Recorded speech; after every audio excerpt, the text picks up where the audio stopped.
As Staff Sergeant Curtis Mitchell opened the door to his home, his heart was already troubled by the news he had heard over the radio.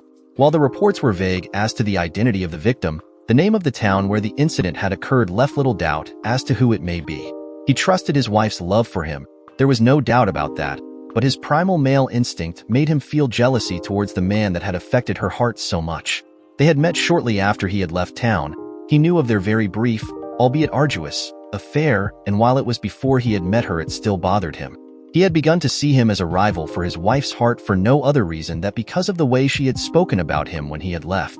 "Hi, baby," Christina greeted her husband in much the same way she had done since they had begun to stay together. As she leaned forward to kiss him, she noticed the strangeness of his stance. "What's the matter? Have you seen the news yet?" He held her at arm's length, trying to prevent her from collapsing once she heard the news. He knew her habit of waiting until she got to her work before she even learned local events. "Never mind," he guided her towards the small television set in their kitchen and immediately turned on the national news. "What is going on, baby?"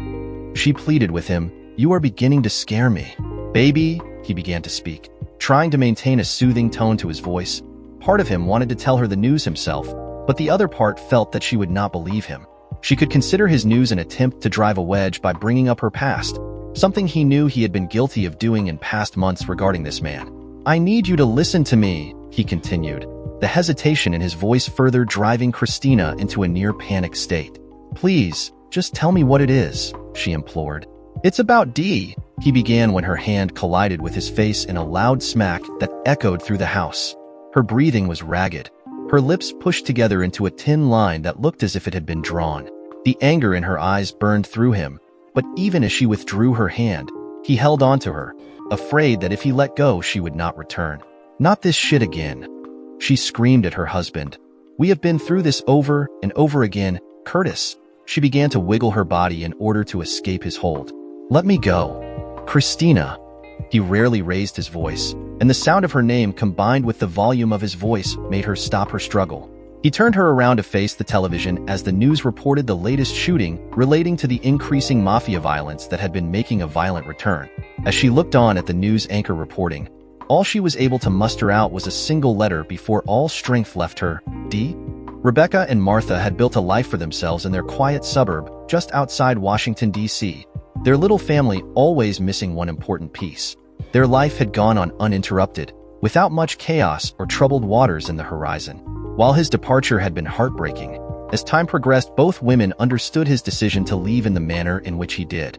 But more importantly, they understood the reason he had left, and while part of them resented him for it, a larger part of it knew that it was the right decision.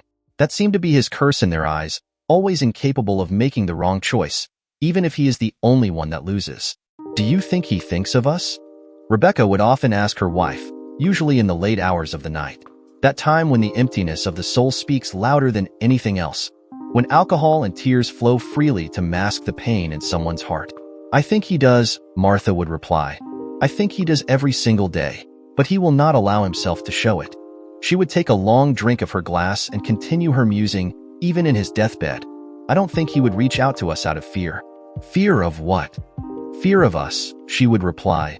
"Fear that he would be interrupting our lives, intruding in them somehow." They would hold this conversation, or one similar to it, every few months. But the tone of the conversation would change one morning, when the sun shone brightly and the birds chirped their song. The clouds were sparse and the trees sang a harmony as the warm southern winds gently caressed each leaf and branch. The shattering of glass breaking made Martha jump from her seat as she was trying to feed the young boy his breakfast. Like every morning, this had become a little more difficult as the child was beginning to gain some independence and would refuse to allow his mother's complete control of the spoon.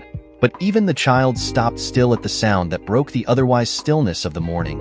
The world around them continued its callous voyage.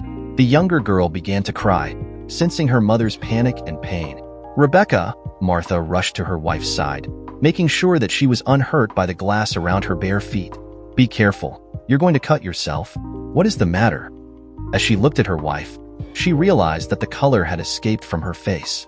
Tears were pooling in her eyes. Her small, frail hands shook as they moved to cover her mouth. Martha followed her gaze, which was frozen on the television set. The morning news were reporting on the increase of the violence in a small town that seemed very familiar to her. "It's Dee," Rebecca whispered. "Baby, It's they. Tears and loud sobs interrupted her. Martha looked at the report, single male shot by a large caliber weapon. They would not say much more than to confirm that he had been transported to the hospital in critical condition. No, Martha began as she hugged her wife, both sharing in their convalescence and pain as they read reports of how the only man they had ever loved hung once again by a thin thread between life and death. Please God, no. Meanwhile, Curtis had taken his wife to their therapist. This had been a frequent stop for them in the first months of their marriage. Truly, looking back at those days, Curtis was amazed at how patient he had been with his new bride. She was almost obsessed with this man, D. The way she spoke about him made him feel inferior to the man in every way, shape, and form. She had been seeing the therapist before she and Curtis had married, but as their relationship fractured and crumbled, her therapist insisted in bringing him into the sessions. It was there that he learned much more about the man, and while at first he was resistant to hear more about his enemy, as he had began to see him, the therapist made some valid points that made him remain. You see, Curtis, Ms. Baldwin had said in one of their joint sessions, the reason I wanted you to hear it all is because Christina here does not believe me when I say that she is holding this man on a pedestal and therefore belittling you. Ms. Baldwin had warned him of her tactic. She would be putting him in a silent position as a soundboard rather than in a position where he would need to defend his position as a man. In her mind, she is not making any sort of comparison between you two, but the similarities are more than obvious.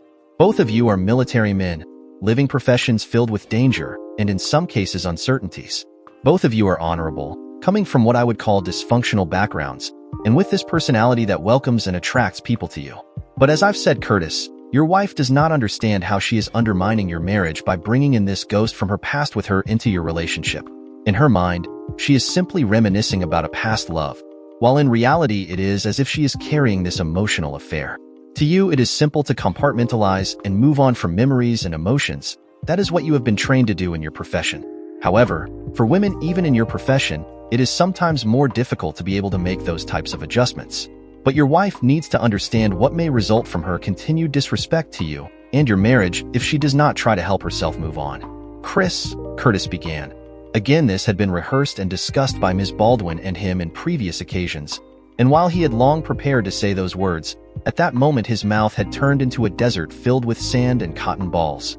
He cleared his throat and took a long sip from his glass of water before speaking again. You and I have a relationship that was built on love, but our home only has room for you and I.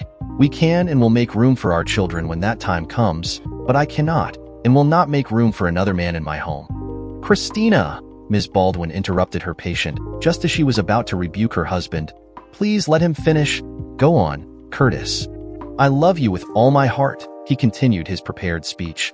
But I am afraid that I am unable to share my life with a woman that can only share part of hers with me. Carefully, he removed the wedding band from his finger and placed it gently in the table that had been separating them. He stood up, and as if he was carrying a large burden on his shoulders, he walked out of the office. He thought he heard his wife call out to him, but he was unsure if it was his imagination or reality. Ms. Baldwin had warned him of this radical action and the possible consequences of it. It is dangerous to push any person to such extremes, but she understood how Curtis felt at that moment. He had been placed between a rock and a hard place, and with nothing to lose, he was fully prepared for any outcome. He had confided in her that he had reached out to a divorce attorney and already had papers drawn up, ready to be served. It was only this last effort that convinced him to give this marriage one last chance. She looked as her patient remained fixed on the wedding band resting quietly on the table. There was no emotion on her face. She allowed Christina as much time as she needed. This was the most important part of this experience, and she could not afford to rush her. Curtis, wait. After 10 long minutes of complete silence, Christina finally registered her husband's actions. Tears of pain and terror flowed from her eyes. Her entire body shook in shock as the magnitude of what had just taken place finally reached her. He is gone, child, Ms. Baldwin said. He's been gone for a long time. But I can't lose him, Christina pleaded with her. I just can't lose him too. Well, you had me fooled, child, Ms. Baldwin said, because you have not done a single thing to try to keep him. In fact, you have done a great job at pushing him away. She reached out and moved the wedding band closer to her patient, wordlessly asking her to pick it up. But I don't think you've completely lost him, not yet.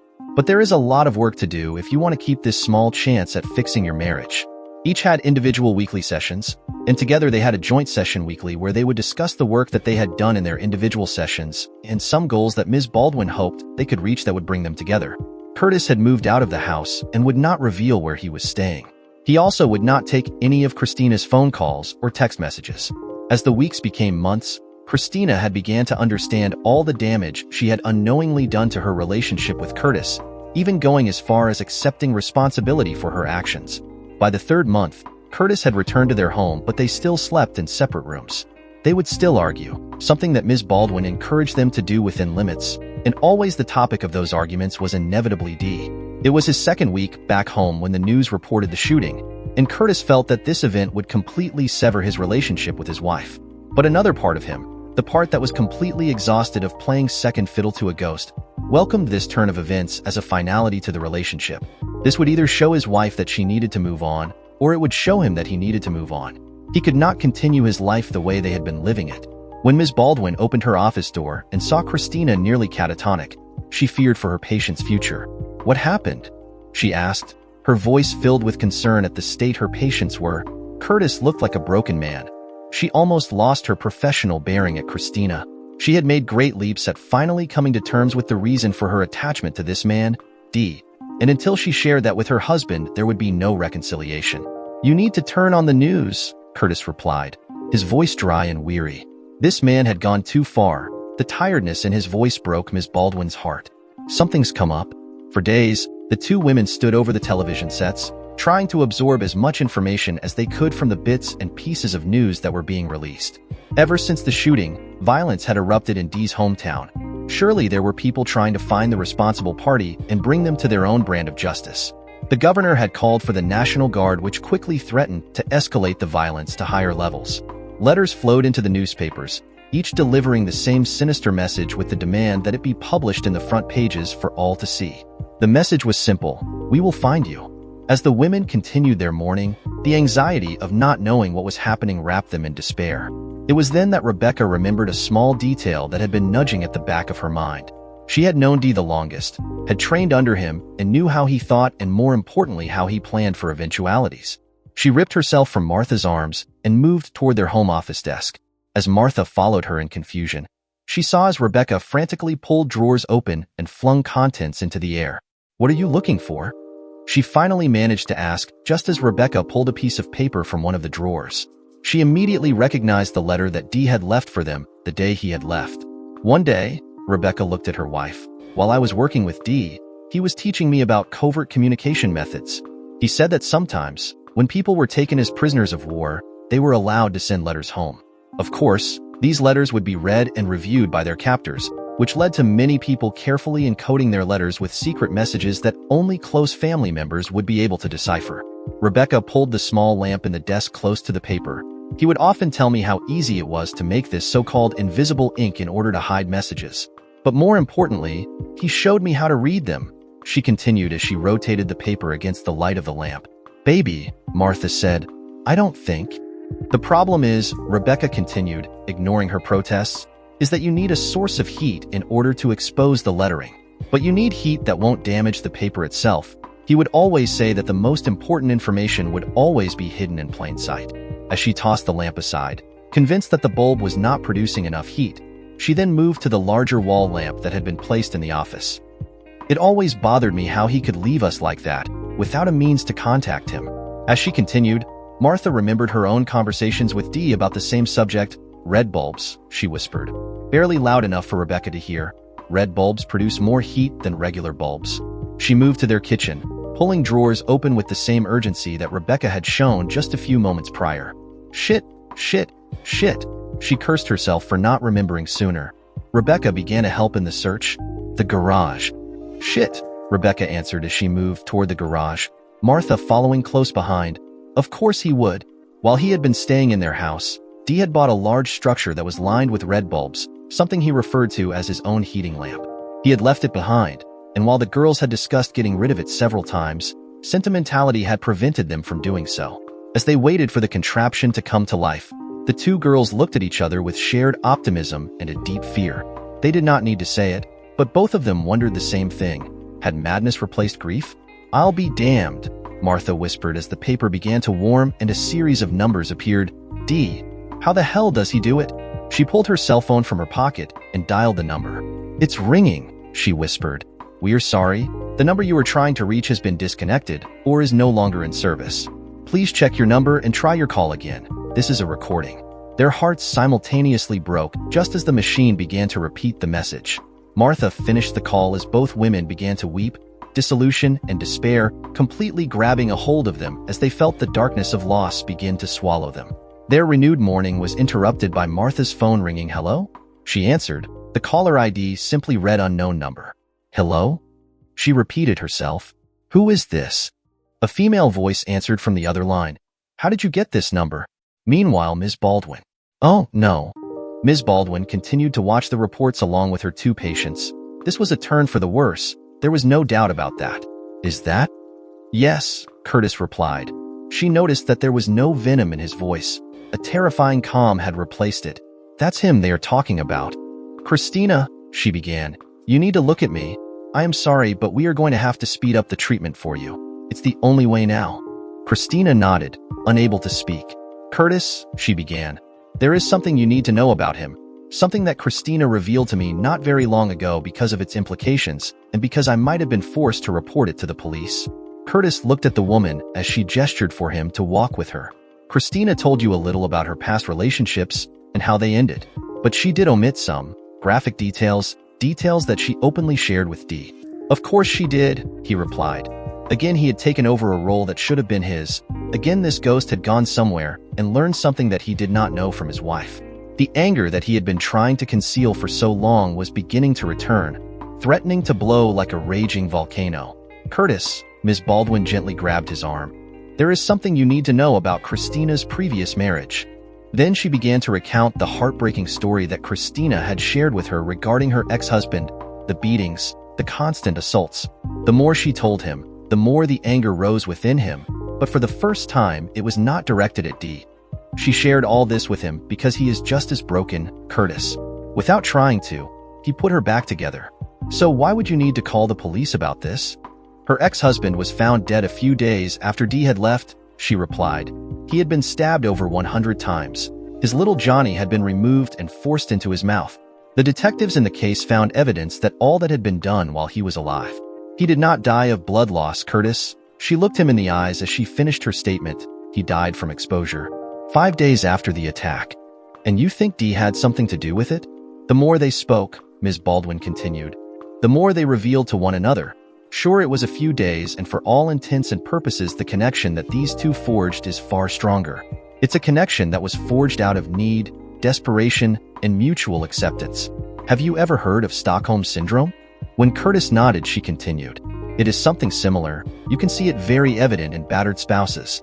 When they meet someone that had gone through very similar experiences, they develop an immediate connection that mirrors Stockholm's. This is the case with Christina and Dee. I know it's not the answer you want to hear, Curtis, but it is the truth. Her attachment with Dee is not love or desire, but it's more an emotional bond than anything else. Your connection with her is based on love, and that is why she feels so attached to Dee at this moment. It is an emotion that subconsciously she wants to share with him because of that connection that they share. But with him, well, right now the already shaky foundation she had is shattered, and now there is going to be a lot of hard work that will need to be put in to help her. Curtis, I'll be honest, these next few months will not be easy. So if you think that you are not up to it, and you want to end this marriage, then my clinical recommendation is that you do so now. I understand what you are telling me, ma'am, he replied while looking at his wife. And you and I have spoken about the reasons why I intended to end my marriage. But if what you are telling me is the truth, and there is a chance that I can have my wife, then I would be a fool not to take this last chance. He took one last look at his wife. What do I need to do? Meanwhile, Rebecca, how did you get this number? The voice repeated. While not unpleasant in her tone, it was clear that there was some concern behind her question. She was very guarded, that much was obvious. We found it in a letter, Rebecca replied, the softness of her voice almost making it seem as if the person in the line would be unable to hear her. A letter addressed to me and my wife. Is this Rebecca? The voice softened as she asked, or are you Martha? Is everything all right? Anxiety returned to her voice as she asked her questions. We don't know who you are. Why would we tell you anything? He taught you too well, the voice replied. I am Edith. Currently, I am taking care of Dee's personal affairs, and this number is extremely private. Other than you two, there are only 3 other people in the world that know this line exists. So tell me, are you two all right? We saw the news, Rebecca replied. I see, Edith replied. Well, unfortunately, there is very little I can say that has not been covered by the multiple news outlets. Dee took a round to the chest from AM24. Police, of course, have been unable to find anything to connect the round to the shooter. Some of his closer friends have taken it upon themselves to conduct their own official investigations, which is why this is still showing up in the news. How is he? Martha asked while Rebecca processed the information that Edith had shared with them. As of right now, he was put in a medically induced coma in order to allow his body optimum opportunity to heal. The surgeons were able to remove the round without much difficulties, and the CIA has him under observation and protection in the meantime. Elvis? Rebecca asked. He was here as a favor for the FBI, looking into frivolous reports of organized crime, but luckily he was on scene when the shooting occurred and was able to get transport for Dee almost immediately. Edith pulled away from the phone for a second and spoke softly to someone else in the room with her, then returned with a softened voice. How are you guys holding up? Are there any issues?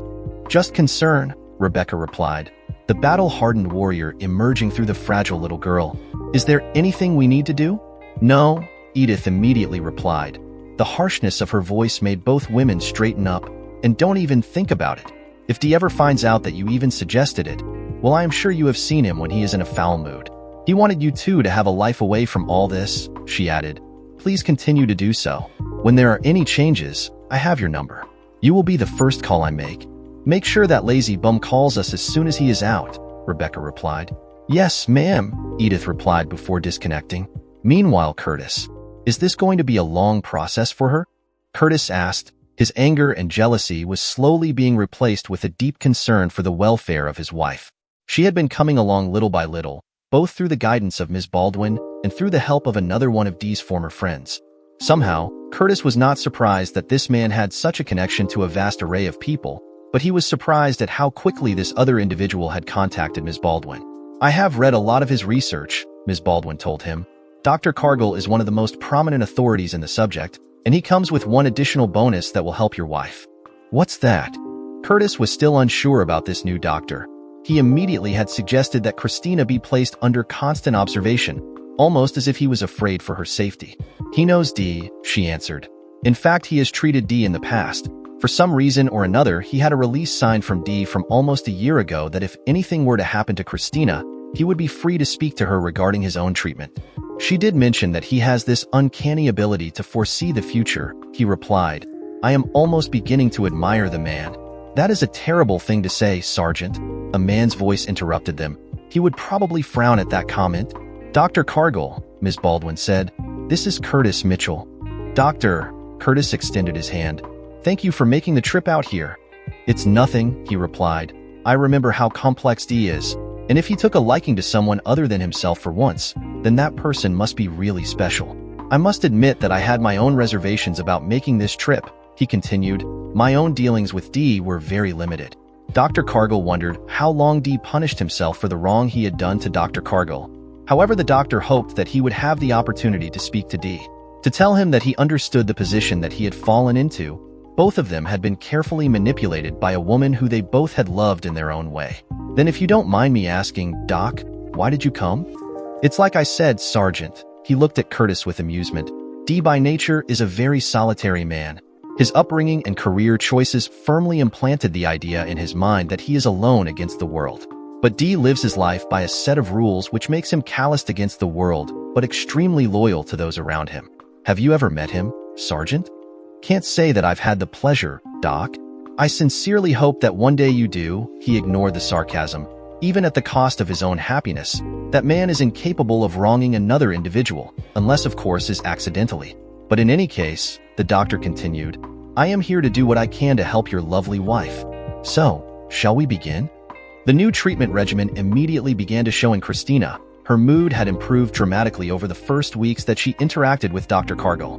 While Curtis suspected this was more because Christina and Dr. Cargill could openly speak about Dee, however, he kept these thoughts to himself. The news developed slowly. While the violence was still being covered in the headlines, Dee's condition was relegated to a single line in most reports. Eventually, Christina stopped asking about Dee and worried more about her husband, something Ms. Baldwin saw as incredible progress. Curtis was understandably guarded against the recent revelations. Dr. Cargill, Curtis began during one of their joint sessions. Do you think Dee was the one that killed Christina's ex-husband?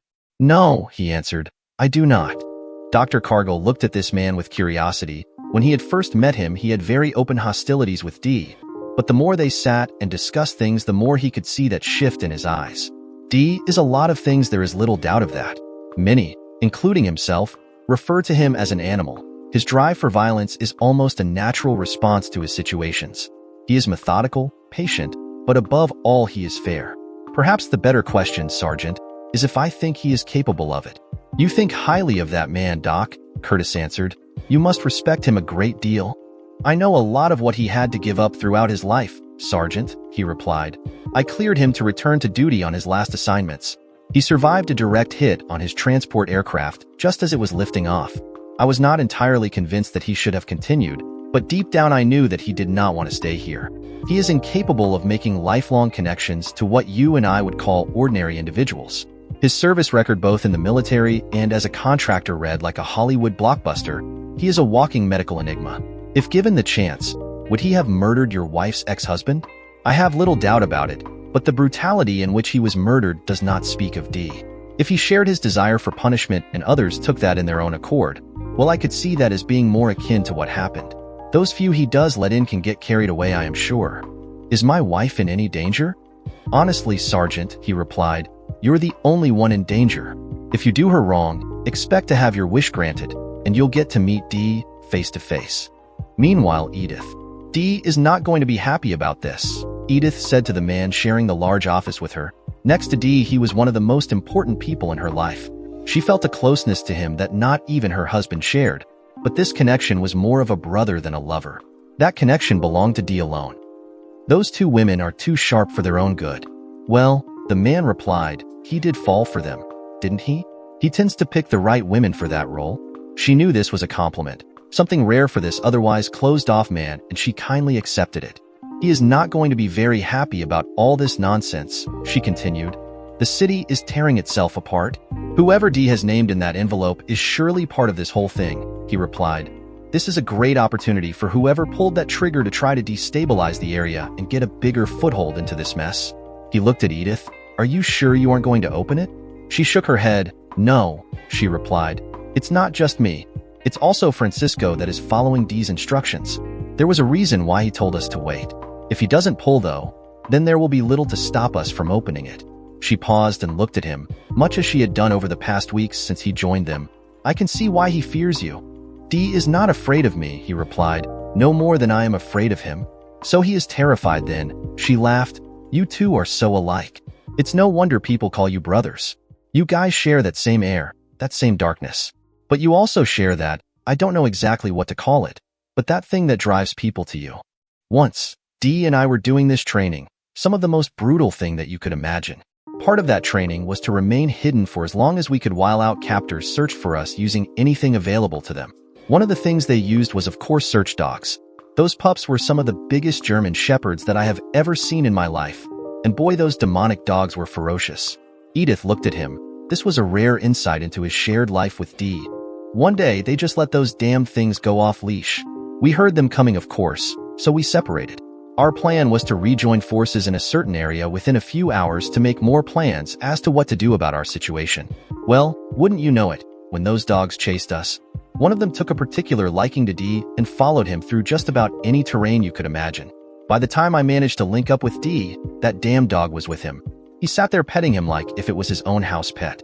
As I approached, the dog stopped and just growled. All the while Dee just laughed. With a tap on his leg, he dismissed the dog, who left while wagging his tail, off the same way he had come from. Before I could ask Dee how he did it, he just looked at me and said, "It's an animal thing," then stood up as if nothing had happened. That's who Dee is. At his base, he is an animal much like I am. Hell, that is the reason why we were able to cause such wanton destruction to so many others. But that is the same thing that you described just now. That is what draws people to him. I am just honored that some of his animal magnetism rubbed off on me. Dee rarely talks about any of that, Edith said as he had finished his story. His military life, that is. It's a painful time for him. he replied. A lot of the things he went through during that time changed him, not all of them for the best. He'll be the first to tell you, that man is broken beyond repair. For that matter, so am I. He looked into her eyes, but he is still my brother. Yet, you would have gone to war against him.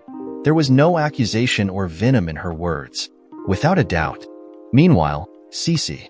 I knew immediately who the target had been from the name of the city and the location where the shooting had occurred. Rumors had been spreading like wildfire that Dee had returned to the family.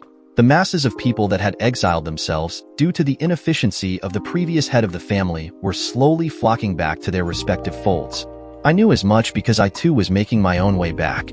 There was a part of me that knew that as soon as Dee had learned of Angel's incarceration, he would rush back to his rightful place. Something inside me told me as much, but I had ignored that voice and rushed out on my own to make my own investigations. If he did not come back, I knew I owed it to the family to find the guilty parties. Both of the brothers had moved the world for me. This was the least I could do. To say that I was surprised when the private investigator found me would be a huge understatement. It did not take Dee very long to point him in the right direction, and the bits of information he had supplied me with had proven to be far more beneficial and saved me an unbelievable amount of time. His mind still fascinated me. As I carefully read and reread his carefully handwritten note, I felt something that I had put to rest many years ago.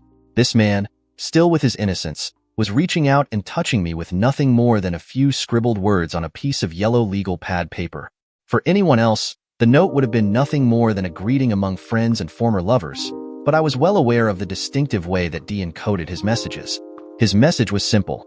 Find the person responsible for the setup, then bring the information forward. I was to remain hidden until I saw a sign that I needed to make myself known. There is no clearer sign than the one I had seen in the news. It had taken me less than 5 minutes to gather my equipment, my tools, and I was on the road to rejoin the family. I had a name to contact, the younger brother of the man that had been killed during the setup, and Dee's main advisor second only to Edith. I had my own complicated history with Edith, going as far as either of us could remember. While not hostile in the traditional sense, she never made it a secret as to how she felt about me. I knew that it had a lot to do with my own checkered past with Dee. Edith was more than familiar with that past. She had mentioned it on the few occasions that we had interacted with one another. Each word would always be delivered with a poisonous sting designed to maim rather than kill. I had just turned 15 when my father had decided that it was time for me to earn my keep in the household. I had to quit school and find a job where I could earn some money. For a girl of my age, it was far easier said than done. There was only one place where I could get a steady job, a small market just a few miles away from where my parents lived. The place was ran by a couple. Both the husband and wife had always been kind to my mother whenever we shopped there. And when they saw me looking for a job, they immediately took me in. Things were working out great for me. And with Pa's guidance, I was able to open my very first checking account. Ma was quick to teach me how to save up every penny I could get my hands on, and how to do careful shopping so that each cent was stretched to its limit. When I turned 16, I had a good amount of savings in my account. Ma and Pa were quickly becoming surrogate parents, and their wisdom was much appreciated. One day, on my way from work, I heard my parents arguing, much like they had been doing with increased frequency over the previous months. But this argument was different. This time my mother was laying out faults and deficiencies at my father's feet. Both her and I were the only ones bringing money into the house, while all he did was eat and drink it all away. She was tired. When I opened the door to the house, their argument did not stop. More charges were spewed. My father looked at me, and with a wicked smile he made his move. In less than a second, my mother was on the floor, her face a crimson mask of gore as she screamed in pain. Next, my father drew his foot into her abdomen, once, twice, 3 times. My mother coughed violently, clutching her abdomen and screaming in pain. As he continued to kick her, my father continued to hold my gaze with his eyes, that grin never leaving his face. I stood frozen as the assault ended. My father spat down at the prone body in the floor and then walked by me as he left. I gingerly helped my mother to her bed and laid down beside her, holding her as she drifted in and out of sleep. The following morning her face was a complete mess. Her left eye was swollen shut and a large bruise covered nearly her entire face. Sometime during the night she had managed to spit out a few loose teeth. The blood had crusted in the corners of her mouth. She asked me to drive her to the doctor's office that morning. As we drove, she tenderly held her abdomen. Her breathing was shallow as if that very act caused her pain. When we got to the office, she asked me to go inside with her. I was afraid. The doctor was very polite. She immediately rushed my mother into the back office. When she asked my mother if I should step out of the room, My mother shook her head vigorously and asked the doctor to speak freely. Miscarriage. I remember that was the word. I had to ask Ma what it meant after I had driven my mother home and I had gone to work. Ma explained to me what it meant, even as tears flowed from her face. I did not know what to say or even what to think when I got home that night. My mother was still in bed, my father nowhere to be found. It would take my mother 3 days before she could gather enough strength to go back to work, and it would still be a week more before my father would return home. Things were icy to say the least. My mother had stopped cooking and instead would make sure that I had enough money to buy food while I was at work. Ma and Pa learned of this and immediately began bringing lunch for me. There were no more arguments between my parents. In fact, not a single word was exchanged. My mother developed a new routine. Whenever she arrived home from work, she would immediately head to her room or my room and lay down. Many times she would be crying in her bed. I could hear her sobbing through the walls, but even then my father would not say a word. The days quickly turned into months, and slowly their arguments began anew. However, they were careful to have them while I was not around and would stop when I would arrive home. One day, I arrived home earlier than usual only to hear a strange set of sounds that I was not familiar with, yet somehow I understood its significance. My mother was crying and screaming, ordering my father to stop while he screamed at her as well. That was the first time I heard the word 304. That was what my father was screaming at my mother. I heard the sound of flesh slapping on flesh, my mother screaming more and more. Then she went silent. I stood frozen just within hearing reach as my mother resumed her quiet sobbing. She stared at the bedroom ceiling, unaware that I had made my way home. My father had that grin on his face as he made eye contact with me. He reached back and closed the door behind him. This went on for weeks, each time similar to the previous time. The only differences was the amount of shouting that would come through the walls of the bedroom. Each time it ended with my mother's quiet sobs. He would then open the room and smirk at me. By the time my 18th birthday came around, these encounters were becoming an almost daily happening. However, there were subtle changes. One time in particular, I could hear my mother screaming in pain as my father laughed. Her screaming and crying made him laugh louder. He would tell her to shut up, that 304s should be used to that type of treatment, that she needed to get used to it. Each demeaning comment peppered with his grunts and moans while my mother continued to scream and cry. This encounter was far more violent sounding than their previous ones. My mother's screams carried on longer than they had before. His own scream was more triumphant. When he opened the door, he made sure that I could see my mother. Her face was buried in a pillow. "That's the only thing 304s are good for," he said as he walked by without closing the bedroom door. I walked to the room to close the door, her sobbing drowned out by the pillow. I quietly closed the door and made my way into my own room, an unknown fear slowly growing within me. For the first time, I cried myself to sleep that night as my mother's sobbing continued. When I arrived to work the following day, Ma immediately knew that there was something wrong. She guided me into the back room where no sooner had the door closed that I began to weep. My story flowed out of me like a cascade. Each episode one described brought silent sobs from Ma, which quietly turned from sadness to an anger I never thought she could be capable of achieving. When I finished my story, Ma told me to stay seated while she fetched some tea for me. Pa immediately went to Ma as she opened the door. Quietly, they exchanged a quick conversation when Pa looked at me for a second, closed his eyes and nodded softly. Pa turned the store's sign from open to closed, gathered his hat and left. "Where is he going?" I asked Ma. "To get help, child," she replied as she hugged me. I felt completely safe in her arms. When she told me that Pa went to get help, that fear that had been growing within me immediately disappeared. "It's all going to be okay now, child," she whispered as she stroked my hair. Minutes later, Pa returned with a man I had never seen before. While he was not much older than I was, there was something dark to him that made him look older, as if he was carrying a large, invisible weight on his shoulders, yet was trying to hide the struggle of that weight. Mari told my story in detail, much as I had told it to her. The man quietly listened to her every word and simply nodded.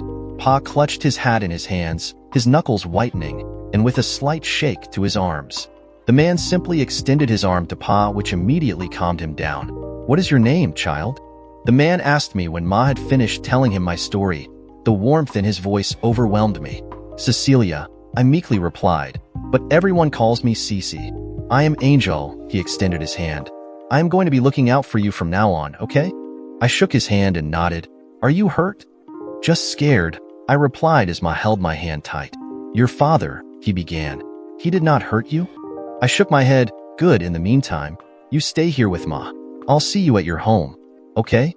His smile melted my knees and left me speechless. All I could do is nod.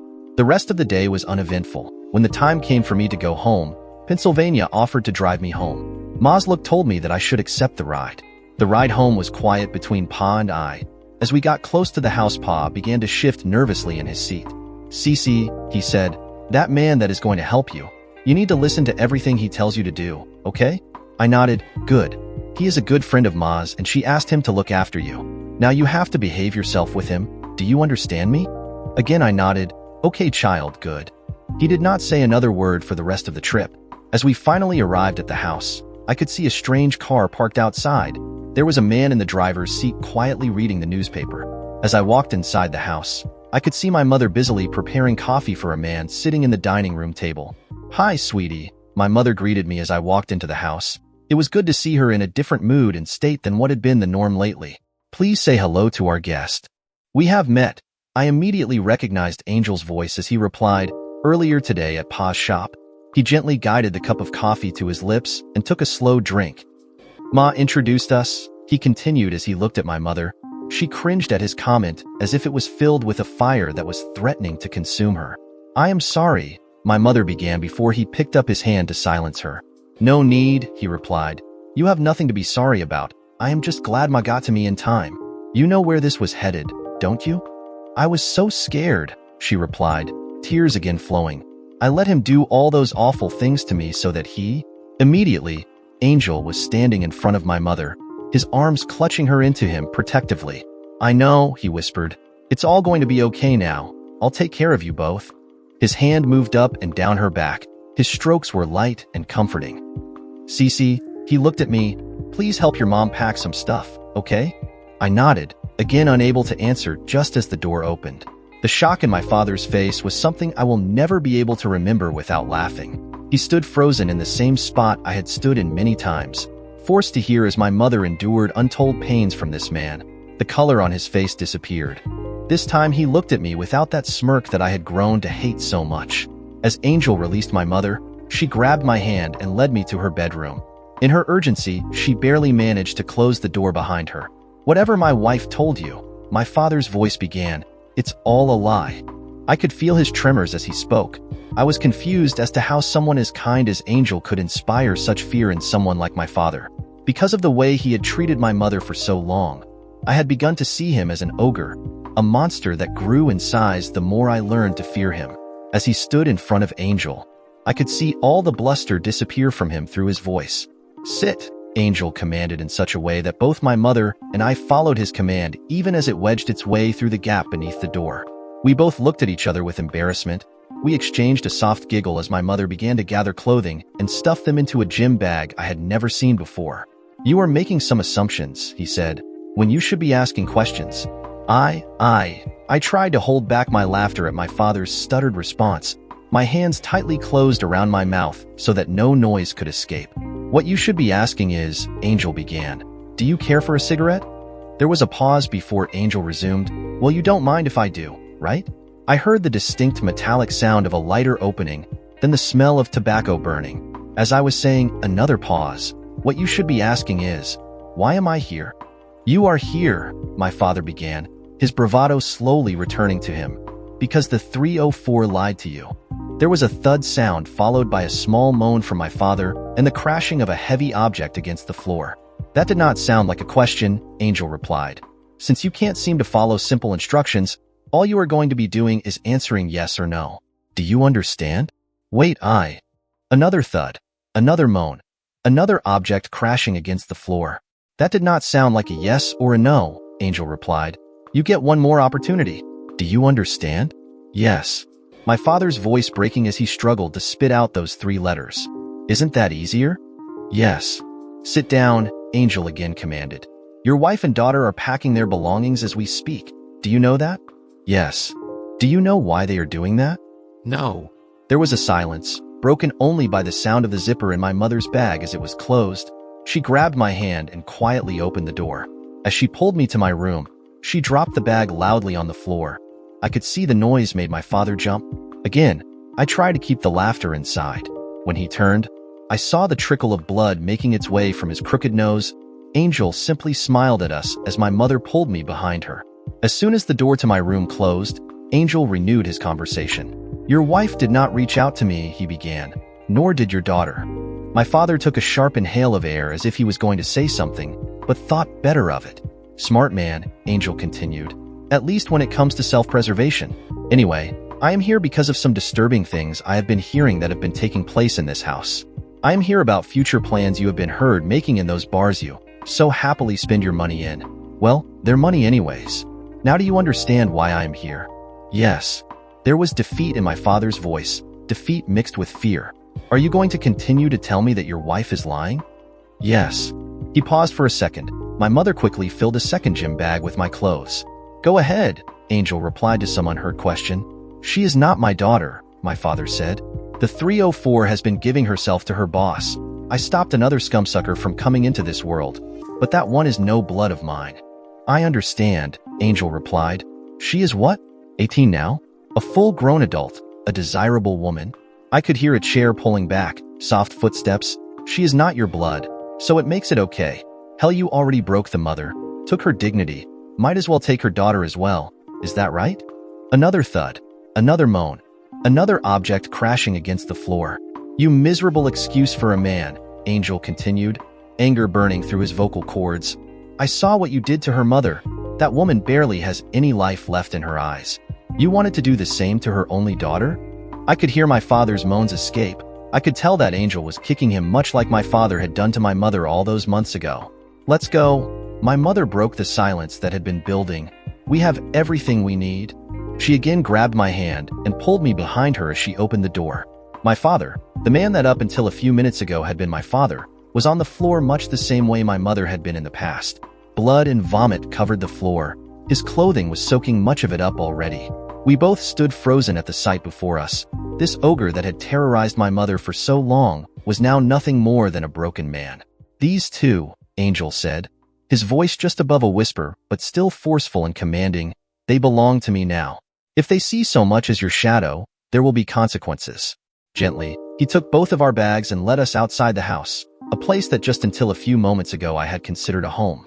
Neither my mother or I bothered to turn back to look at the man still laying on the ground, his sobbing escaping through the facade of manhood he had carried on him like a brittle armor. Angel took us to a large house with multiple rooms. I would later learn that the home was a brothel for exclusive clients. My mother had been good with bookkeeping.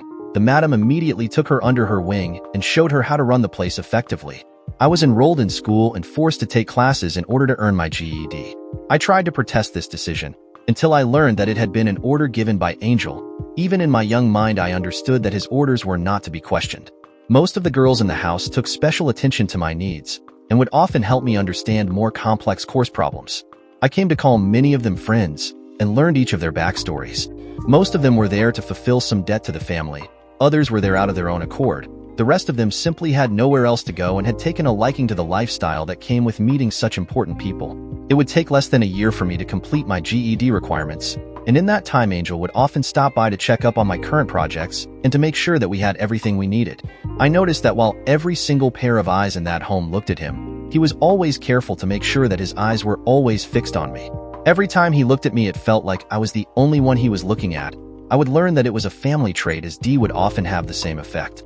Our conversations began light, but eventually they became far more personal in nature. I learned many of his likes and dislikes, his moods, and his desires. "I want to join the family," I told him one day, "not just as a way to thank you for all you have done for my mother and I, but because I want to feel like I belong somewhere. Do you understand what you are asking?" He looked amused, as if he was speaking to a little girl that was still clueless about the world. "Do you know what it is that we would ask of you?"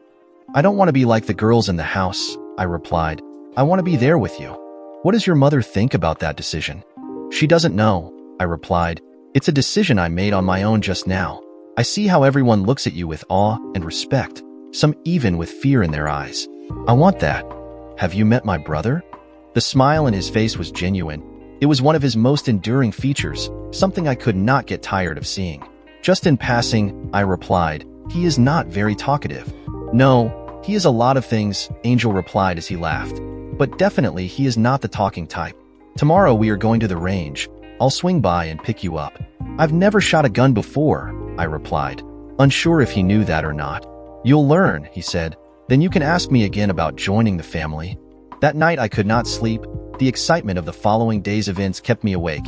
Every time that I would close my eyes, the excitement forced me to shoot out of my bed. These past months had been great for both my mother and I.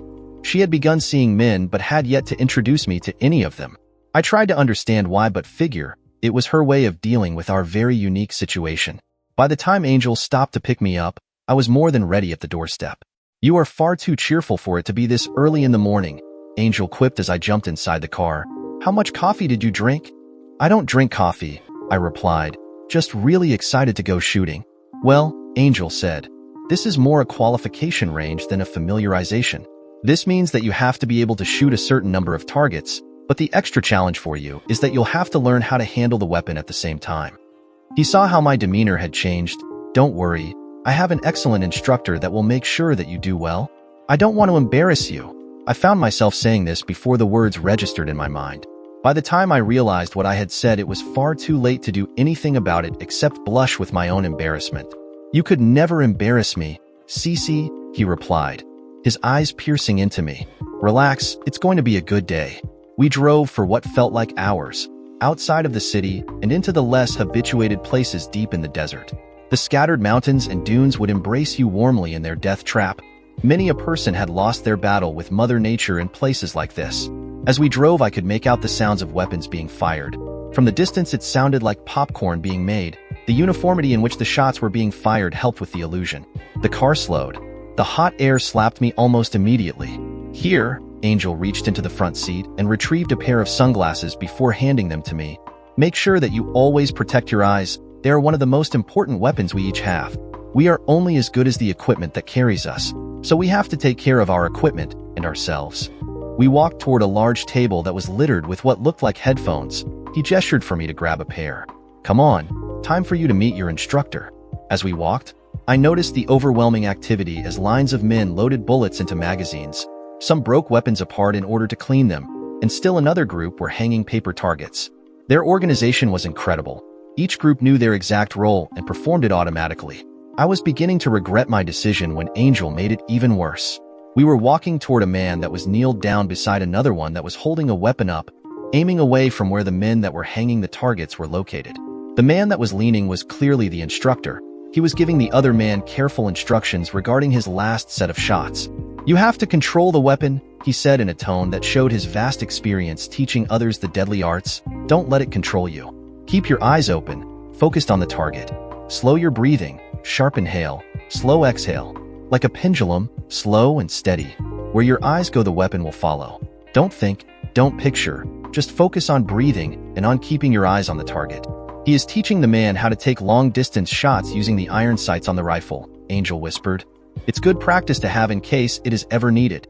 When you see your target aligned with the sight post and your exhale is at its downswing, hold your breath to steady your rifle. Then gently press the trigger with the tip of your finger. Don't anticipate the recoil. Don't shut your eyes from the noise. Keep them open. Concentrate on holding your breath and on the target." A soft clank of metal on metal broke the building's silence as we watched this man hold his rifle steady as he pressed the trigger. "Who is this with you, Angel?"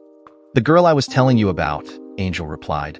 I was surprised that he had noticed us approaching, as we had not made much noise and his back had been to us the entire time. "I am not a miracle worker," the man replied, "and as you can see, I have my hands full with the teams that we have in place." I was shocked that this man would talk to Angel in such a way. "You complain a lot," Angel replied. "Besides, there is no one else I would trust to teach her. You know that better than anyone." "Flattery will get you nowhere," the man replied as he stood and turned. "Come on, D. You know that's a lie." "Fine," D replied. I stood in complete shock.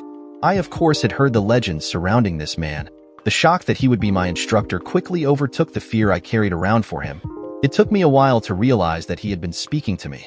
His youth was a sharp contrast to the amount of respect that flowed from the people around him. It was out of place, but at the same time completely ordinary. Like Angel, he carried a darkness to him that was overwhelming, drawing a sharp melancholy from me. "She's not too sharp, is she?" "She is just intimidated by your rugged good looks," he replied. "Pay attention, girl. Behind my brother's pretty face is a mind crafted and forged for warfare." "Yes, I am sorry," I managed to spit out through my suddenly dry throat. Both of them laughed at my uncomfortable response. "Grab a pistol, girl," Dee replied. "You won't need ammo just yet. Say bye to Papa Angel," he joked as he returned to the man he had been working with as we walked away. I realized that was the most words he had ever said to me or around me. It took him less than 3 hours to familiarize me with a variety of weapons, from semi-automatic pistols ranging from .22 all the way to .45 calibers, to revolvers and single shot. Before lunch break, I had fired each pistol available and quickly qualified in my choice of weapon. I had taken a 9mm Beretta as my own. The weapon was light and fit perfectly in my hand. I felt good, even if the smell of gunpowder and cleaning fluid hung to me like a ghost. I had gone from a completely naive girl and became far more confident than I could ever had hoped. "You have to remember some rules, Cece," Dee said as we ate together. Angel had not returned since he dropped me off. "Never draw your weapon if you don't intend to use it. That goes for your pistol as for your mind." That afternoon we focused on smaller caliber rifles and shotguns. While not as detailed as the work we had done with the pistols, it was still an almost overwhelming amount of information. The last part of the afternoon was spent qualifying with the rifle. This one was a 5.56 AR-15, similar in design to the military rifle. "I can't get it to shoot the way I want it to," I was complaining after the 4th round of qualification range where I had failed to make the minimum amount of necessary shots. "I am doing everything that you had told the guy to do from earlier, but it doesn't seem to be working for me at all." "You are forgetting a very important detail I pointed out to him," he replied. His tone had remained the same throughout the entire day. He was very well versed with instructing people unfamiliar with weapons. His patience was almost divine. "You control your breathing well, your sight picture is precise, even your trigger squeeze is perfect. But you are doing something that I distinctly told him to avoid. Can you figure out what that something is?"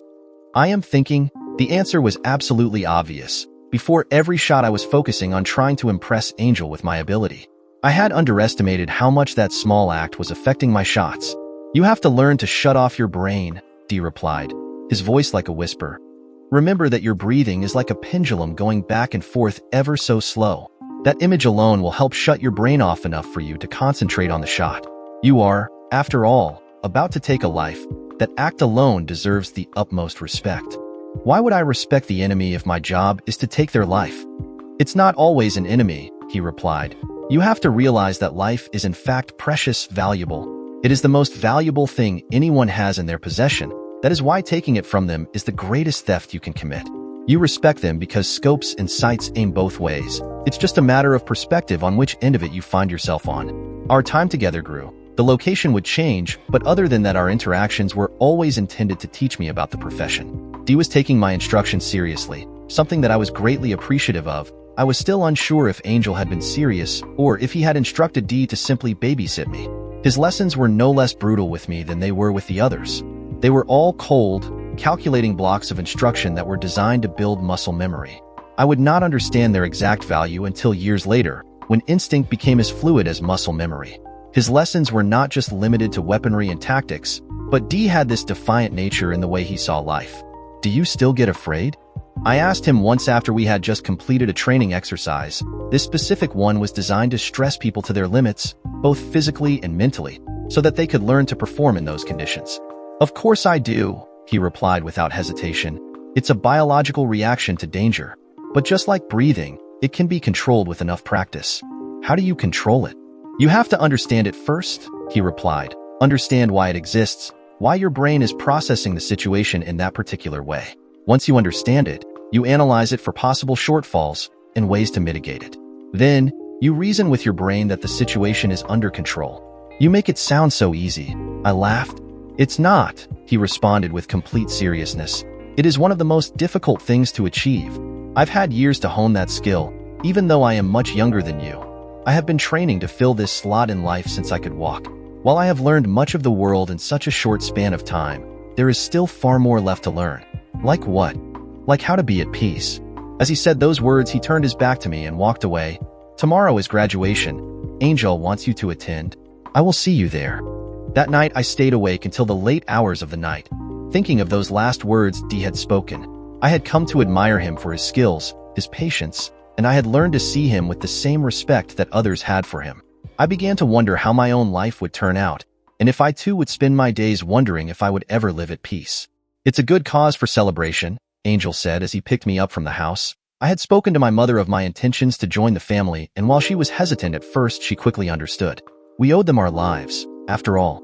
Reluctantly, she gave me her blessing just as Angel arrived. Does that mean that I am now part of the family? Not yet, he replied. This just means that you know how to handle yourself. There is plenty of time left to talk about joining the family. Even if your mother gave her blessing, you still have yet to understand what it truly means to become one of us. We drove the rest of the way in complete silence, the sounds of the music filling the gap inside the vehicle. We arrived at the large house. Long had it been the symbol of the family's presence in the city. I had walked outside the gates many times when I was younger, but that first time being allowed inside was something that I would remember for as long as I lived. Who is going to be here? Well, your graduating class, of course, he replied, along with many other members of the family. All are here to celebrate your accomplishments, some to receive oaths of service. Like me? I asked. No, Angel replied. Those are people that were sent to us as guarantees of loyalty and service. They are little more than servants to us. However, their loyalty is expected as much as if they were in our family. Then why am I here? To see if you are ready to become a part of this family, Angel replied. I will be honest with you. D is against the idea. Not because he thinks you are not good enough, but he thinks that this life is not for you. Well, it's not his decision to make, I replied. It is not, Angel replied, but it is wise to listen to his counsel. What's he going to tell me that is going to be any different from what you can tell me? He can tell you reasons why you should consider not joining, Angel replied. When you are certain of a direction that you want to follow with such blind ambition as you have, it's always a great idea to find someone to point you in another direction, to give you better perspective. So he is going to try to convince me not to join? With everything he's got, Angel answered, a smirk forming in his face. That is his role. The rest of the evening was quiet. Drinks and laughter was shared among the many faces that I have become all too familiar with after the countless hours of training. I had expected that they would treat me like a sister, or perhaps like a fragile little girl that needed protecting. I was pleased to be wrong in that regard. As the night was drawing to an end, I saw fewer people in the large hall. Many of them had spoken with D at some point throughout the night, and with the shake of a hand they had left to their own private celebrations. Within the hour, I was one of the few people still there, and the last in the group to speak with D. I don't know if you were hiding, D said. His silent footsteps startled me for a second. It was almost surreal how a man like him could walk with such silent steps even in the heavy combat boots he would often wear. But if you are, you aren't doing a good job of it. No, I sheepishly replied. I just wasn't quite sure how to approach you, considering what your intentions are. What intentions are those? To try to convince me that joining the family is a bad idea. Defiance was beginning to wrap itself on my voice. I see, he replied before breaking out in a laughter, as if the most hilarious joke had been shared. The more he laughed, the angrier I became. I know that my face clearly showed that emotion. I could feel the color on my face, changing into a redness that would make any person steer clear from me. So he only gave you half of the story then. His laughter could be contagious in other scenarios. But at this moment, all it did was bring ire from within me. My fists closed tightly. I was beginning to feel myself losing control of the anger as my arms began to shake. What is so funny? The anger was sipping out like an out-of-control fire. Without much thought, I unconsciously reached to where the weight of the weapon I had become accustomed to carrying should have rested. My actions seemed to draw out more laughter from him, which in turn drew more of the rage burning from within from me. I take it he failed to tell you that it's my job to do that, he managed to say amidst fits of laughter. And that it has very little to do with what I think of your abilities? He turned his back as he began to walk away. Go see him, Cece. You got my approval. Now it will be all up to you. What do you mean? His laughter stopped completely. The conversation became almost sinister in its feel, almost as if the temperature of the room itself had dropped by several degrees. He's got a job for you. He'll give you the details. As I walked away from the conversation and moved to the waiting car, my mind once again became confused. For a second, I almost lost the battle with the inner anger and struck out to this man that had helped forge me from a fragile child into what I was today. I did not recognize it then, but this was the first time that the inner beast within would make its appearance. Looking back on it now, I could see that these events would only serve to feed this creature within, to give in to precisely what D was trying to save me from. My immediate aggression and rejection of his counsel would come back and haunt me time and time again. But I was far too young then, unaware of the dangers of life in the family. While I don't regret it for 1 second, I wish that I could travel back to that day, to that specific moment in time and tell myself to think for a second. That cooler heads must prevail. Are you ready for your first assignment? Angel had a way of greeting you that left little doubts as to his intent. His normal demeanor was changed. This was not the same man that I had been interacting with during the past months. Instead, this man was more calloused, distant. There was that darkness about him that I had seen when he first walked into my life. That thing that drove so much fear into men's hearts. If you complete this assignment, Angel said as he handed me a folder that contained a few pages, you will be welcomed into our lines. If you are unwilling or unable to complete the task, then you will know that this type of life is not for you. You will be on your own to make that decision, just like each of our guns is in their own particular assignments. There will be no one to guide your hand, to steady your nerves, or to help you with the aftermath. It will be your weight to carry on your own, Cece. As I opened the folder, the picture that stared back at me had a face that was all too familiar. I had grown up calling that face by a title that I now understood he had not earned nor deserved. This is my father, I replied to the unasked question. No, Angel's cold voice replied. That is just another man that has done terrible things to people under our care. He was given specific instructions, and in his ignorance and arrogance he has failed to follow them. His hubris has condemned him. You have 24 hours to complete the assignment. His departing words were cold, delivered with no emotion. The vehicle stopped in front of the building that I had used as a home for the past months. Silently, I made my way to the room at the end of the hall, my bedroom, as the moans and sounds of carnal pleasure wrapped themselves about the walls surrounding me. The mechanical motions that I followed took me into my bed. I was numb from the request that Angel had given me, not because of who the person was, but rather what he stood for in my mind. To take this step would be the destruction of my own innocence in more ways than one.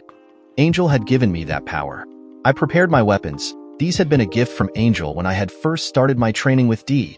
Each slide of the 9mm Berettas carefully oiled and cleaned. The black finish on the weapon itself alluded to the darkness within my own heart, one that was steadily growing with each passing day. I knew the moment you walked into his car, my mother interrupted my thoughts, my own quiet and solitary haven. I knew you would join him, that you would want to be a part of that family. You never really had one of your own growing up. Are you sure about it? Yes, she was not surprised at my answer. I honestly did not know what a family was until I was around Angel. Mother, there is something about him, and I have no idea what it may be. I am not scared of him. In fact, I look forward to seeing him, day after day. I know, child, she replied, opening her arms. I could smell the combined aromas of various colognes, even through the soap that she used to try to wash away the evidence of her new life. My nose was still as sharp as ever. She hugged me tightly, her breathing coming in small, shallow draws. I wish I could give you all those answers. I really wish I could. But it's far too late for me, and for us. When you leave here today, I won't ever see you again, will I? No, Mother, I replied. If you did, I would not be doing my job correctly. Every mile she drove brought her closer. The anticipation that she had learned to expect before each assignment was quickly invigorating her. It would still be a few hours before she would reach her targets. Her drive was an ordinary one in many other ways. She kept her speed at the limit, smiling casually at fellow drivers. She even managed to pretend to be dancing carefree as she drove, wildly singing along to the voices on the radio. But the turmoil in her mind kept her on edge, her hand constantly feeling for the familiar black iron resting beside her chest. Her own reputation woven with those two weapons, the skin and the iron. Both her vehicle and her body would soon need to be fueled. Her eyes scanned the highway signs for any particular store that drew her attention.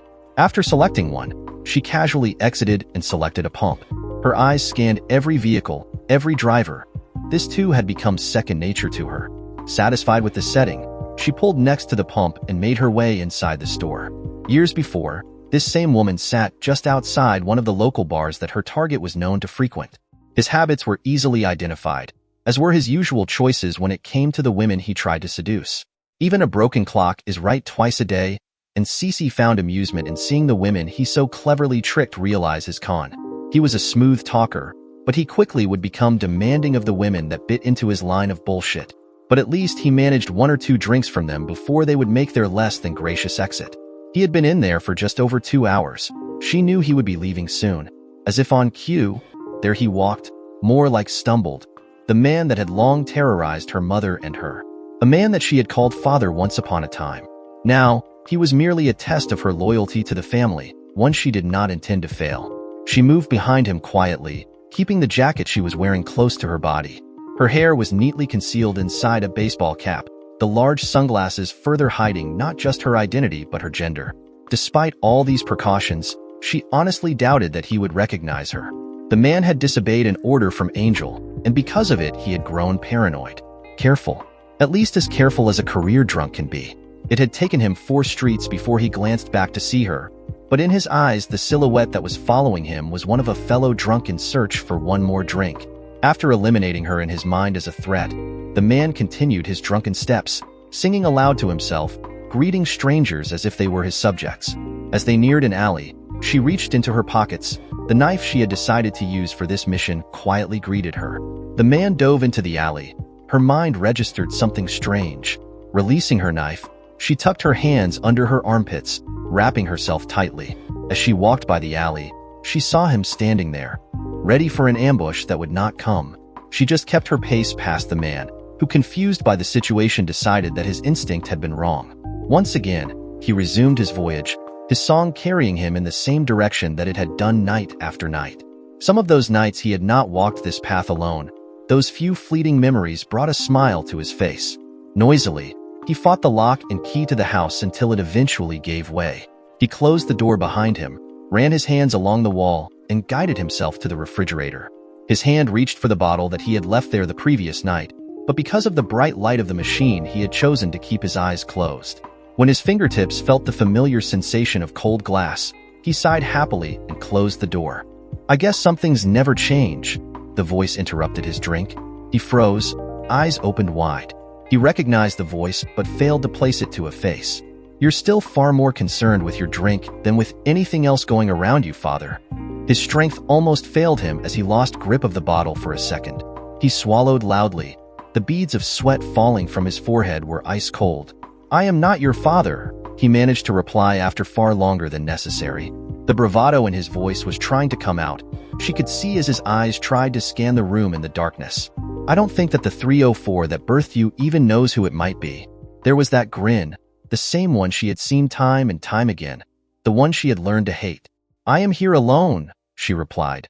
She knew he was trying to find someone else, perhaps Angel. While the terror in his eyes might have brought a smile to her face, it was not the terror she wanted him to feel. His eyes were adjusting to the darkness of the room. She could see how he was trying to piece together an escape plan. The fear had helped him sober up enough to attempt something foolish. He glanced to the doorway leading to the back door. Right as he took his first step on what could be called a sprint, she kicked a chair out to intercept him. "You seem scared," she said as the man struggled to get back on his feet. "Who else is here with you, Cece? Did you bring your pimp with you?" The madness in his eyes betrayed his compounding fear. His fast breathing was becoming shallow. His eyes expanded involuntarily. She could see that biology was taking place. Fight or flight, she wondered. Which one would he try to do next? Like I said, she stood from her chair and made her way to the wall. Her hand found the switch that brought life and light into the room. "I am here alone." The few years had not been kind to him. His skin had grown a strange pallor, an almost yellow hue. His hands shook. She did not think it was just from fear. The man before her was pitiful, no longer than monster that had haunted her mother's dreams. She moved back to the chair she had been sitting in when he had walked into the kitchen. With her hand, she gestured for him to stand up and take a seat across the table from her. "What do you want?" The bravado was returning. Now that he was certain that she was alone, he could allow himself to feel as if he was in control.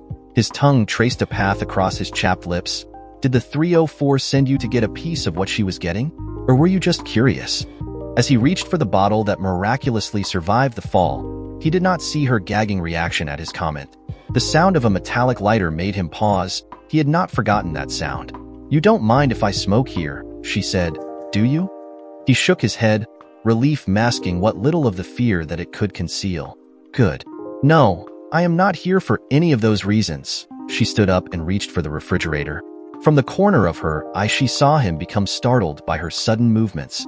Reaching inside, she pulled 2 bottles, expertly opening them and setting them on the table. With a well-practiced lock of her wrists, she slid the bottle toward the man. The bottle slowed just before it collided with his hand. "Before I tell you why I am here," she returned to her seat, his eyes drawn to the curves of her body with each carefully taken step. "Before that, I need to know some things from you." I expect you remember what happens when you lie, don't you? What do you want to know? The disgust more than clear as he spat those words. Do you want to hear about how much your mother bitched herself out? No, she replied. I hear it almost nightly. She seems to enjoy herself very much with a variety of gentlemen. He cringed at the comment.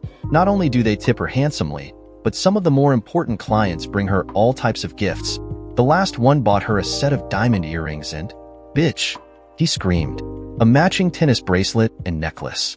She allowed a smile as she finished, the anger rising from the man sitting across from her. So no, I am not here to listen to more of those stories. I just want to know why, if you hated us so much, why didn't you just leave us alone? I was your mother's first, he replied. His voice was now filled with sadness. We met very young. One day, her father moved away, and she went with him. I thought my world was over. One day, she was visiting her mother when I ran into her. That night was the first night we spent together. The following morning she was gone again. His eyes were looking into the liquid inside the bottle, tears forming in his eyes. It was years before I saw her again. By that time you were already a few months old. She told me her boss had seduced her, and they had an affair that lasted for almost a year until she found herself pregnant. He, of course, fired her. Her father kicked her out of his home in shame. I took her in, both of you. Then it happened again. Apparently your father was regretful of his actions and had been looking for you and your mother. She refused to allow him to see you, but she saw him frequently enough that she again ended up pregnant. I had wanted us to become a family, for her to give me a child, but she had always refused. Somehow, she could refuse the man that had taken care of her and her child, but could not refuse the man that had thrown her away like garbage. I snapped. When she told him she had lost the baby, the man once again disappeared. This time when she wanted me to pick up the pieces, I refused. Instead, I wanted to punish her for her disrespect, as I punished her. When Angel showed up, that night I had decided to put you under the pain. I wanted a family, Cece, one of my own. I wanted to punish your mother more, and punish you. Angel told you to stay away from us, she said before tossing the pictures she had received from Angel. Why didn't you? I wanted to see you, he replied. I wanted to see if you would come home with me. If that failed, I wanted to find you alone and bring you here by force if necessary. His eyes locked on hers. The grin was returning. Yet, here you are. You came to me all on your own. He moved his hand to try to touch her. She pulled her hands back. You were warned, she replied. He was far too lost in his world that he did not see as she had uncrossed her arms and held two pistols leveled to his head. His mind was still trying to process the image of the little girl that had become a woman almost overnight. The same little girl that was sitting across from him as the fire escaped from those pistols. He was dead before his body hit the ground as the chair fell backwards with the violent punch of two bullets colliding with the body of the man. She stood from her chair, returning the weapons to their respective holsters and placing the finished cigarette inside the remains of the beer she had taken for herself. Quietly, she returned the chair to its position near the table and again placed the baseball cap on her head. As she closed the front door, she tossed the bottle into the alley just up the street and reached for another cigarette. Her hands were shaking wildly, so much that she was having trouble lighting her cigarette. A hand reached out and took it from her, held it steady enough for her to light her cigarette and lit one of his own. You did good. Angel's smile would always make her knees feel weak. This time, however, she pulled him onto her and planted her lips on his. Her tongue invaded his mouth. He stopped her and led her into his car. No sooner had he sat beside her that she kissed him. The driver being witness to all of this did not bother her in the least. Lust had overtaken her common sense. Angel was just as animated. They could have driven for seconds or hours. She did not know for sure, but when the vehicle stopped, they were outside the family house. He took her by the hand and led her into one of the many rooms within. They both have wild sex. Once they were done, he picked up the phone and ordered a bath be drawn. Shortly after, there was a soft knock on the door and one of the girls from the house led her into the large jacuzzi. A bottle of champagne was brought by another girl, and as she relaxed in the water, the two began to give her pointers on what she was about to do. When the girls left, Cece came out of the bath relaxed and confident. They had fallen asleep for some time. After 3 days, they finally emerged from the room, famished and completely satisfied. How are you feeling? Angel asked her as they ate. She had not given it much thought. Her carnal needs had been met. She was unsure what more she would need from him. Wonderful, she replied. Thank you for being so gentle. But please, don't feel like we have to become anything. Okay, he replied. She could see some relief in his face.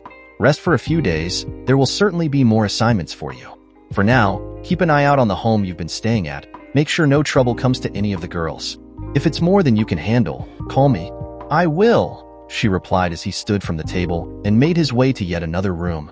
When she finished her food, she found herself in the room where they had spent the previous nights just as a smile crossed her lips.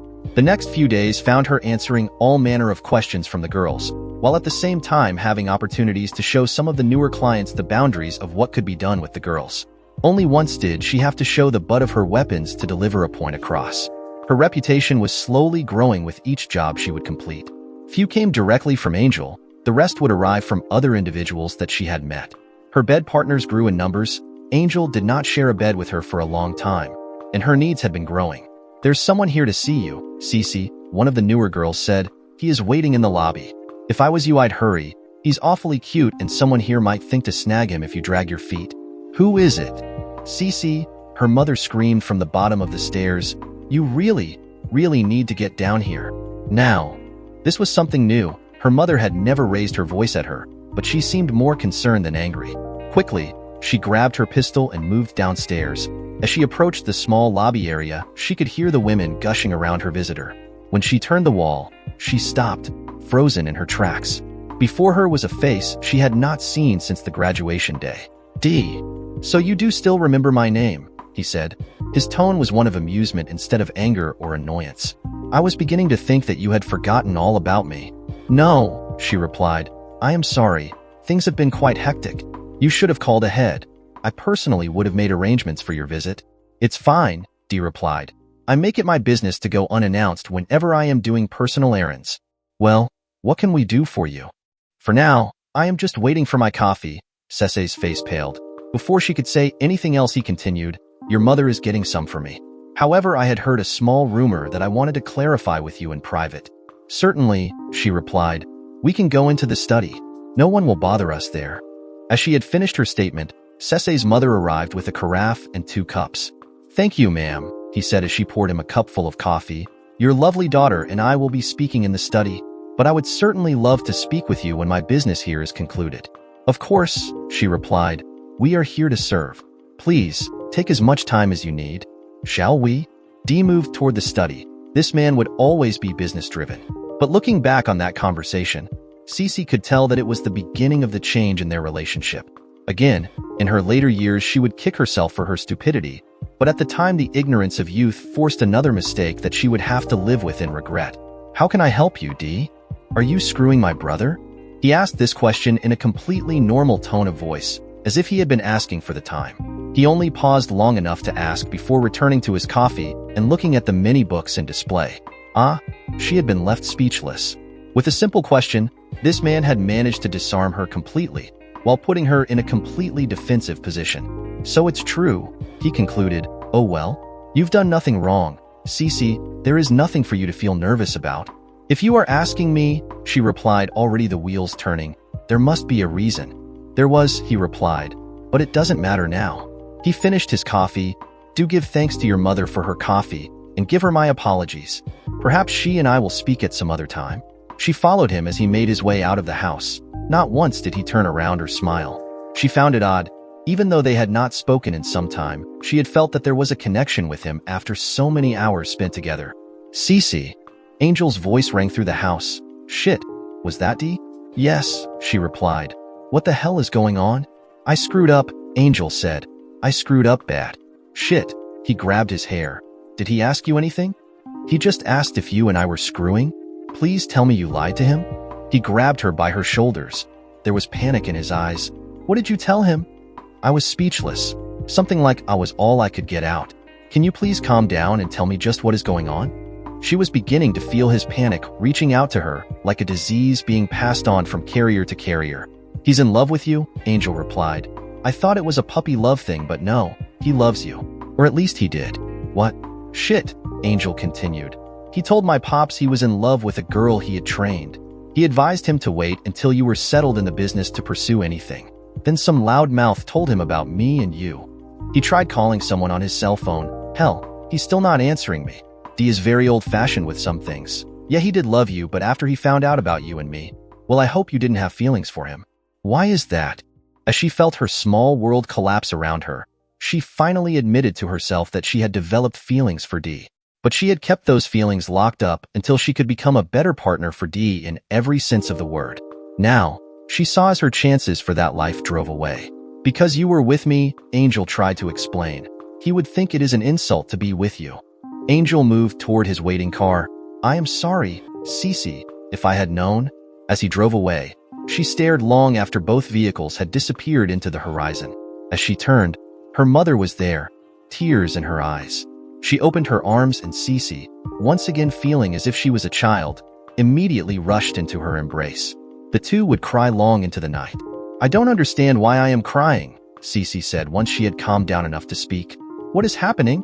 It's your first heartbreak, sweetheart, her mother replied as she moved her hand up and down on her back, comforting her daughter as best as she could. Your mind just doesn't know how to process it. You've never really had the proper experiences. So, what do I do now? What am I supposed to do? You're doing it right now, she continued. Just cry until your mind makes sense of it. Then you'll find someone that will make you feel the same way you felt for him. So, I'll cry again? Sometimes, she replied, you'll cry out of happiness. Other times, out of frustration, anger, or complete disappointment. Even at other times, you'll cry out of pride. Not all tears are a bad thing, child. Her mother turned her face so she could look her in the eyes. But someday, you'll find the right person that will move mountains to make sure you never cry again. Eventually, the tears stopped completely. Her mother had been right. The more she thought about it, the more she remembered Ma and Pa and the way they stole glances and kisses from one another. She allowed herself a smile. Those memories often brought nostalgia. It was in one of those days where the wings of nostalgia carried her that she decided to visit them. She had so much to tell them, so much more to ask, advice to receive, lessons to learn.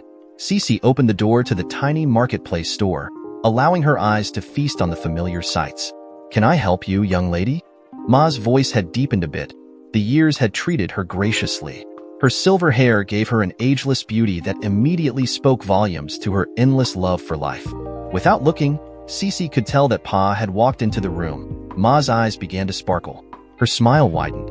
Ma, Cece's began. It's me. Ma froze in place. Her hand moved to her mouth as she drew a single sharp breath.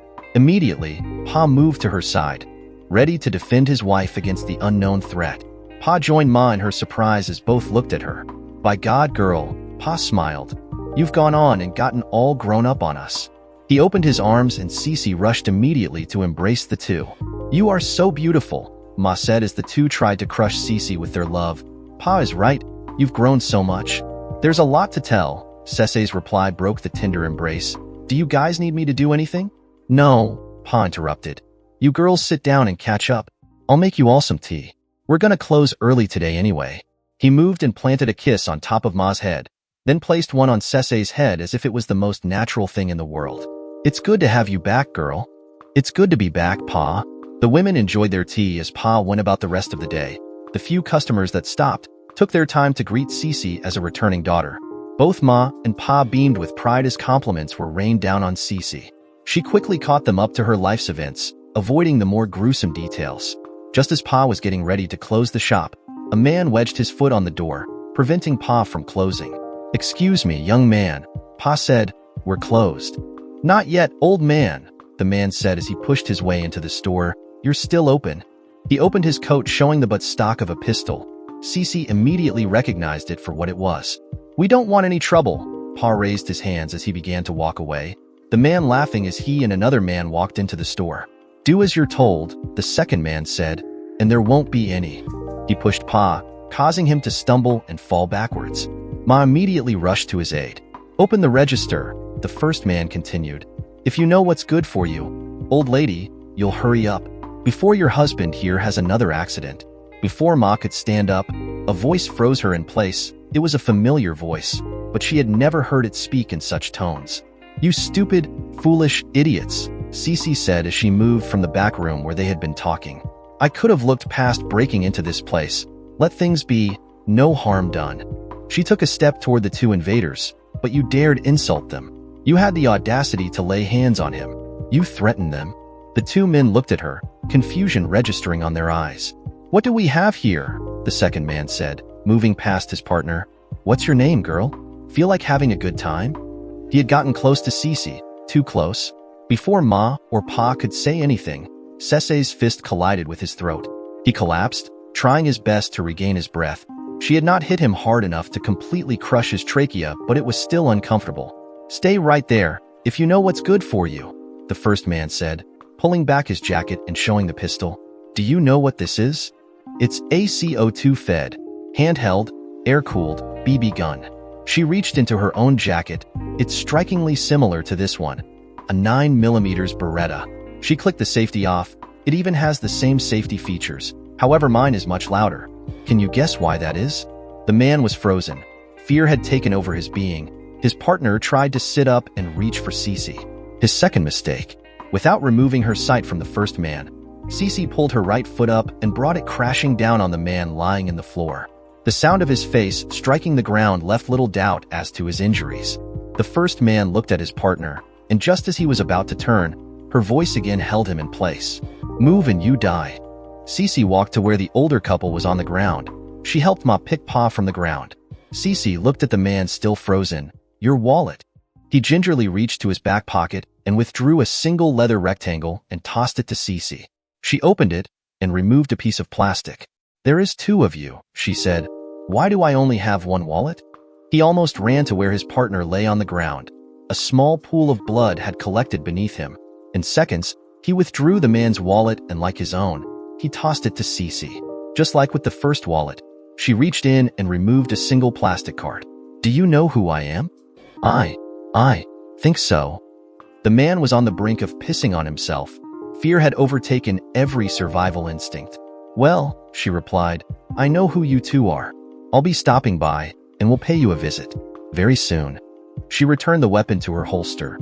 "Take that piece of garbage with you on the way out." It took them less than a minute to leave the store. Cece locked the door and flipped the sign to show that they were close. "Girl," Ma broke the silence as Cece had retrieved a mop to clean up the blood. "I am sorry, Ma," Cece replied as she mopped the floor. "Like I said, it's been a long time and a lot has changed.